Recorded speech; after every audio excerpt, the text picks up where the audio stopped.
English के ऐसे कुछ सेंटेंस होते हैं जिनको हम इंग्लिश में ट्रांसलेट नहीं कर पाते और अटक जाते हैं, समझ ही नहीं पाते यहाँ पर हम इंग्लिश का कौन सा वर्ड यूज करें। ऐसा ही हमारे पास आप भी एक सेंटेंस लिखा हुआ देख रहे हैं जिसमें ये वर्ड आता है तरस रहा है। कई लोग इसके लिए क्रेविंग यूज करते हैं। अगर आप भी कर रहे हैं तो रुक जाइए। आज की इस वीडियो में हम इसी डाउट को क्लियर करेंगे और देखेंगे कि हम इसको किस तरीके से इंग्लिश में सही तरीके से ट्रांसलेट कर पाएंगे। चलिए विदाउट वेस्टिंग टाइम वीडियो को शुरू करते हैं। इस सेंटेंस को हम सिचुएशन के अकॉर्डिंग बदलेंगे। चलिए सबसे पहले हम देखते हैं कि इमोशनल फीलिंग के लिए हम इसको किस तरीके से बदलेंगे। जब बात फीलिंग की हो तो हम इसको किस तरीके से बदलेंगे। सबसे पहले आप यहाँ पे एक एग्जाम्पल लिखा हुआ देख रहे हैं, मैं तुमसे मिलने के लिए तरस रहा हूँ। इसको आप किस तरीके से बोलेंगे। इसको आप कहेंगे I am longing to see you. वह अपने परिवार के लिए तरस रहा है, he is longing for his family. तो इस तरीके से आप इन सेंटेंस को बोल लेंगे। वह तुम्हें देखने के लिए तरस रहा है, he is longing to see you. वह तुमसे मिलने के लिए तरस रहा है, he is longing to meet you.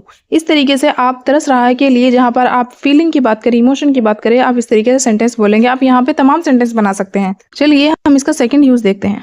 अब हम देखते हैं जब हमें खाने की किसी चीज की स्ट्रॉन्ग डिजायर हो तब हम इसके लिए क्या यूज करेंगे। यहाँ पर आप देख रहे हैं मुझे चाय की तलब लग रही है। हम हिंदी में अलग अलग तरीकों से बोलते हैं, लेकिन इंग्लिश में हम इस तरीके से कह सकते हैं आई एम क्रेविंग टी।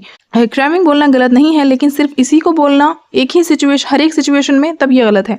मैं मिठाई के लिए तरस रहा हूँ, आई एम क्रेविंग स्वीट्स। यहाँ आप खाने पीने की चीजों के लिए बात कर रहे हैं। मैं खाने के लिए तरस रहा हूँ, I M craving for food. इस तरीके से आप बात करेंगे। चलिए अब हम कुछ प्रैक्टिस सेंटेंस देख लेते हैं ताकि आपका जो डाउट है वो बहुत अच्छे तरीके से क्लियर हो जाए। चाय के लिए तरस रहा हूँ, आई एम क्रेविंग टी। वह अपने घर के खाने के लिए तरस रहा है, he is craving home cooked food. मैं तुमसे मिलने के लिए तरस रहा हूँ, I am longing to see you.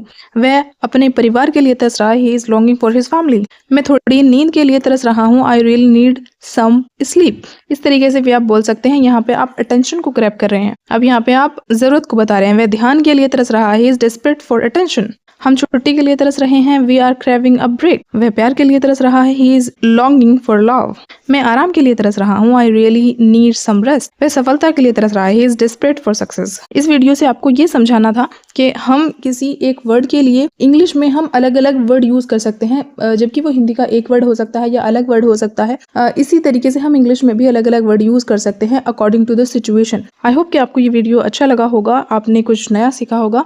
अगर सीखा है तो like share and subscribe for more videos.